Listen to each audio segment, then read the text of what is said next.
လုံးမဲမင်္ဂလာပါဒီနေ့လေ့လာကြည့်မယ့်အကြောင်းအရာလေးကတော့ကျွန်တော်တို့လူသားတွေခန်းစားရလေးရှိတဲ့ဘဝမှာလမ်းပြောင်းနေတဲ့ဆိုတဲ့ခန်းစားချက်ကြောင့်ပဲထိပါတယ်ဘာလုံးရမှန်းမသိပဲရည်ရွယ်ချက်ပြောင်းဆုံးနေတယ်လို့ခန်းစားရတာဟာလူတိုင်းလိုကြုံတွေ့ရတဲ့သဘောတစ်ခုပါဒါကြောင့်ဒီနေ့ရှင်းလင်းတင်ပြချက်မှာတော့ဒီလိုရှုပ်ထွေးတဲ့ခန်းစားချက်တွေကိုအရှင်းဆုံးနဲ့နားလည်ရအလွယ်ကူဆုံးဖြစ်အောင်စူးစီးတင်ပြပေးသွားမှာပါကဲဒီလိုအခြေအနေမျိုးမှာစိတ်ကိုဘယ်လိုပြန်ပြီးတည်ငြိမ်အောင်ထားမလဲဆိုတာကိုအတူတူလေ့လာကြည့်လိုက်ကြရအောင်ဒီနေ့ဆွေးနွေးသွားမယ့်အစီအစဉ်လေးတွေကိုအရင်ဆုံးအကြံဖြင့်ကြည့်လိုက်ကြရအောင်ပထမဆုံးလမ်းပြောက်တယ်ဆိုတာဘာလဲ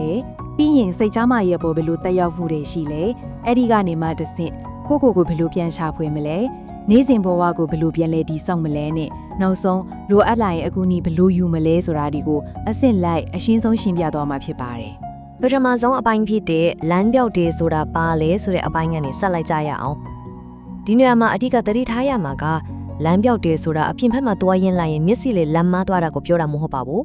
တကယ်တော့လမ်းပြောက်တယ်ဆိုတာဘဝရဲ့ဦးတည်ရာရည်ရွယ်ချက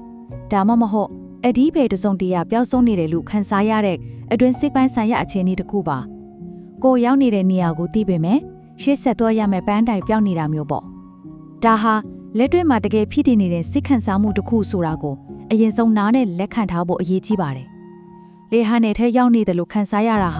ာတကယ်ကိုရှိနေတဲ့စိတ်ပိုင်းဆိုင်ရာအခြေအနေတစ်ခုပဲဖြစ်ပါတယ်ဒါဆိုရင်ဒီခံစားချက်ရဲ့လက္ခဏာတွေကဘာတွေလဲအားမရှိသလိုဘာမှလှုပ်ချင်ကိုင်ချင်စိတ်မရှိသလိုခံစားရမယ်အနာဂတ်အထက်ရှုပ်ထွေးပြီးစိုးရိမ်ပူပန်လာမယ်လူအများကြီးကြားတဲ့ရောက်နေရင်တောင်ကိုတယောက်တည်းအထီးကျန်နေသလိုခံစားရမယ်ပြီးတော့အရင်ကကိုအယံဝါဒနာပါပြီးကြိုက်ခဲ့တဲ့အရာတွေကိုလုပ်ရင်တောင်ဘာပျော်ရွှင်မှုမှမရတော့တာမျိုးတွေဖြစ်လာတတ်ပါတယ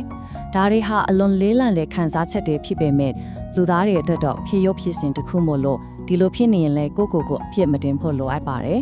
အပိုင်းနေကိုစချိကြမယ်ဆိုရင်တော့ဒီလိုခံစားချက်တွေကိုဘာကြောင့်လစ်လျူမရှုတင်တာလဲဆိုတာကိုတွေ့ရမှာပါဒီအချင်းတွေကိုအချင်းကြလာတဲ့အထိအလင်းမထားပဲပြထားမယ်ဆိုရင်ပိုပြီးနှဆိုင်တဲ့ပြဿနာတွေစီကိုဦးတည်သွားနိုင်ပါတယ်အဓိကတက်ရောက်မှုနှစ်ခုရှိပါတယ်ပထမတစ်ခုကတော့စိတ်သက်သာခြင်းပါအချင်းကြလာတဲ့အမြဘဝကြီးကအသေးပဲမရှိဘူးလို့ထင်လာပြီးမျောလင့်ချက်မဲ့တဲ့အထိဖြစ်လာနိုင်ပါတယ်နောက်တစ်ခုကတော့စိုးရင်ပူပန်မှုမြင့်မားလာခြင်းပါဘဝရဲ့မရေရာမှုတွေကြားထဲမှာအရာအလုံးကိုထိန်းချုပ်ခြင်းစိတ်နဲ့ဖိအားကြီးပိုများလာတတ်ပါတယ်ဒီလိုရေရှည်ဥတီချက်မဲ့နေတဲ့ခံစားမှုကစိတ်သက်သာတဲ့ယောဂအခြေအနေနဲ့ထိန်းချုပ်ရခဲ့တဲ့စိုးရင်ပူပန်မှုတွေစီကိုတိုက်ရိုက်တွန်းပို့ပေးနိုင်ပါတယ်ဒီနေရာမှာတကယ်စိတ်ဝင်စားဖို့ကောင်းတာကကျွန်တော်ရဲ့စိတ်ကိုဘယ်လို plan ဒီဒုက္ခပေးနေလဲဆိုတဲ့နိုင်စင်ချက်ပါပဲတစ်ဖက်မှာဖြစ်မရှိတဲ့မိခွန်းတွေကိုအနောက်ကျွမ်းစဉ်းစားတွေးခေါ်နေမိလို့စိတ်တွေပင်ပန်းရပါတယ်တစ်ချိန်တည်းမှာပဲအခြားတစ်ဖက်မှာတော့ကိုတန်ဖိုးထားမှုကျဆင်းလာပြီးတခြားတွေ့ရတဲ့လိုက်နိုင်စင်ကစိတ်အားငယ်လာစေပါတယ်ဦးနောက်ကနေပြီးအဆက်မပြတ်မိခွန်းထုတ်နေတယ်လို့တစ်ချိန်တည်းမှာပဲကိုယ့်ရဲ့အကြောင်းဖို့ကိုပြန်ချနေတတ်တာဟာတိတ်ကိုကြောက်စရာကောင်းတဲ့တန်တရားတစ်ခုပါပဲဒီလိုခက်ခဲတဲ့တန်မြရာတွေကနေဘယ်လိုပြန်ပြီးရုံထွက်ကြမလဲအပိုင်း3ဖြစ်တဲ့ကိုပြန်လဲရှာဖွေခြင်းဆိုတဲ့အပိုင်းကိုဆက်သွားလိုက်ကြရအောင်ဒီနေရာကနေစပြီးဖြည့်ရှင်းနိုင်မဲ့လက်တွေ့ကျတဲ့လမ်းပြမြေပုံကိုအရှင်းလင်းဆုံးတွေ့မြင်ရတော့မှာပါလမ်းပြမြေပုံမှာအတေကအဆင့်3ဆင့်ရှိပါတယ်အဆင့်ကကိုပြန်လဲရှာဖွေခြင်းအဆင့်2ကစီမင်းကိုပြန်လဲတိဆောက်ခြင်းနဲ့အဆင့်3ကအကူအညီရောက်ယူခြင်းတို့ဖြစ်ပါတယ်ဒီလိုရုပ်ရှင်မီအဆင့်လိုက်သွားမယ်ဆိုရင်နာလန်ထူဖို့ဆိုတာအပြေဝဖြစ်နိုင်တယ်ဆိုတာကိုယုံကြည်စီခြင်းပါတယ်ဘဝရဲ့စူညံတန်တွေကနေခဏလောက်ခွဲခွာလိုက်ပါ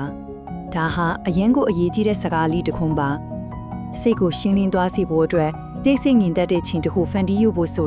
ာမရှိမဖြစ်ကိုလိုအပ်ပါလေစူညံနေတဲ့ပဝန်းကျင်နဲ့ရှုထွေးနေတဲ့တွေးတွေကနေခဏတာယုံထွက်လိုက်ခြင်းဟာအဖြေရှာဖို့ပထမဆုံးတော့ချက်ပါပဲအဲ့ဒီလိုခဏတာယုံထွက်ပြီးတဲ့အခါဘာတွေလုပ်ရမလဲကိုယ့်ရဲ့အတွေ့အနဲ့ခံစားချက်တွေကိုတိကျပြန်အာရုံစိုက်ပါ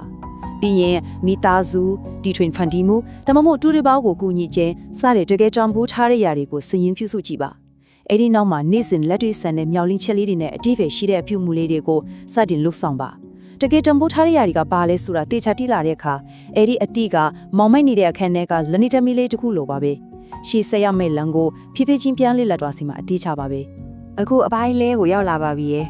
နေ့စဉ်ဘဝကိုပြန်လဲတိဆောက်ခြင်းမှာဒါဟာပြန်လဲနာလန်ထူရဲ့လမ်းပြမြေပုံရဲ့ဒုတိယဆင်းဖြစ်ပြီးရိုးရှင်းရဲ့နေ့စဉ်လှုပ်လှုပ်စင်နေဟာစိတ်ပိုင်းဆိုင်ရာတည်ငြိမ်မှုအတွက်ဘလောက်တောင်အရေးပါလဲဆိုတာကိုတွေ့ရမှာပါလမ်းပြောင်းနေတဲ့အခါကိုပိုင်စီးမင်းစည်းကမ်းတွေဟာလုံးဝပြတ်ပြားသွားတတ်ပါတယ်ဒါဟာငြိလို့မရတဲ့အမင်တရားပါဘာလို့ရမှမသိခစ်နေချိန်မှာအခြေခံအလေးအကျင့်တွေနဲ့ကိုဂယုစိုက်ဖို့ဆိုတာ အလွယ်တကူမေးလို့အသွားတတ်ပါတယ် ဒါဆိုရင်ဒီလိုပြိုကွဲသွားတဲ့စီးမင်းတွေကိုဘယ်လိုပြန်တီးဆောက်မလဲရိုးရှင်းတဲ့နေ့စဉ်အချိန်စရာလေးတစ်ခုရေးဆွဲဖို့လိုပါတယ်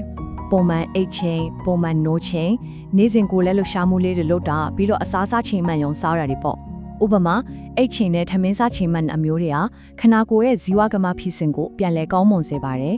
ခနာကိုယ်ကပုံမှန်လဲပတ်နေပြီဆိုရင်စိတ်ကလည်းအလိုလိုနောက်ကနေလိုက်ပြီးတည်ငြိမ်လာတတ်ပါတယ်ဒါကြောင့်အခြေခံကြတဲ့လိုယိုလုပ်စဉ်လေးတွေကိုပြန်လဲအတက်သွင်းခြင်းဟာစိတ်ပိုင်းဆိုင်ရာတည်ငြိမ်မှုကိုအမြဲဆုံးပြန်လဲရရှိစေတဲ့နည်းလမ်းကောင်းတစ်ခုဖြစ်ပါတယ် နောက်ဆုံးအဆင့်ဖြစ်တဲ့အပိုင်း၅ပါအကူညီရယူခြင်းပေါ့ဒီနေရာမှာအမြဲတမ်းတရားစေချင်တာကဘယ်သူမှဒီလိုခက်ခဲတဲ့အခြေအနေမျိုးကိုတရားသေးအထီးကျန်စွာရင်ဆိုင်နေစရာမလိုဘူးဆိုတာပါပဲအကူညီရယူဖို့ဆိုတာကိုယုံကြည်ရတဲ့တငယ်ချင်းဓမ္မမော်မိသားစုဝင်တို့ဦးနဲ့ပွင့်ပွင့်လင်းလင်းရုံးဖက်စကားပြောဖို့ကိုဆိုလိုတာပါကိုယ့်ရဲ့ခံစားချက်တွေကနေ့စဉ်ဘဝကိုရမ်းကြီးနှောင်းအရှက်ထစ်လာပြီးဆိုရင်တော့ကျွမ်းကျင်တဲ့ကုထုံးပညာရှင်တွေဆရာဝန်တွေနဲ့တိုင်ပင်ဖို့လိုအပ်ပါတယ်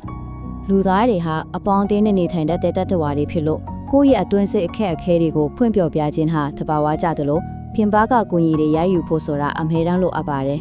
တကယ်လို့စိတ်ရှုပ်ထွေးပြီးအပြင်ထပ်ဖို့ခက်ခဲနေတယ်ဆိုရင်တောင်အွန်လိုင်းကုထုံးတွေရှိနေပါတယ်အိမ်မှာနေရင်တက်တောင့်တက်တာဆက်သွယ်နိုင်တယ်လုံခြုံစိတ်ချရတဲ့နေရာလေးတစ်ခုဖြစ်တယ်ဒါအပြင်ပျောက်ဆုံးနေတဲ့ကိုယ့်ရဲ့တန်ဖိုးတွေကိုပြန်လဲရှာဖွေဖို့အတွက်ကျွမ်းကျင်သူတွေစီကနေလမ်းညွှန်မှုတွေကိုအလွယ်တကူရရှိနိုင်ပါတယ်ဒါဟာပြင်ပေါက်ကိုထွက်ဖို့ဝန်လင်းနေသူတွေအတွက်အရန်ကိုအဆင်ပြေစေမဲ့နည်းလမ်းတစ်ခုပါ ဒီတော့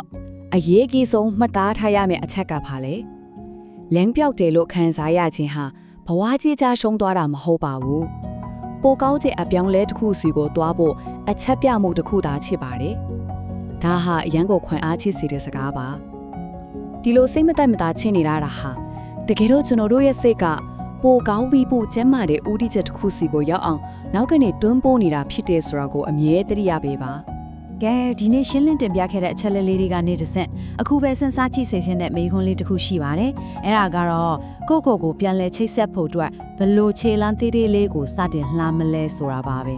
ကြီးမားတဲ့အပြောင်းလဲတွေဆိုတာအလွန်သေးငယ်တဲ့လှုပ်ဆောင်ရဲ့ချက်လေးတွေကနေပဲစတင်တာပါအခုချက်ချင်းအိမ်အောင်ဝင်ချင်းကိုတတ်မှတ်မလားယုံကြည်ရသူတယောက်ကိုဖုံးဆက်မလားအလွယ်ကူဆုံးခြေလမ်းလေးတစ်ခုကိုအခုပဲစတင်လမ်းလိုက်ဖို့တိုက်တွန်းရင်ဒီတင်ပြချက်လေးကိုအဆုံးသတ်လိုက်ပါတယ်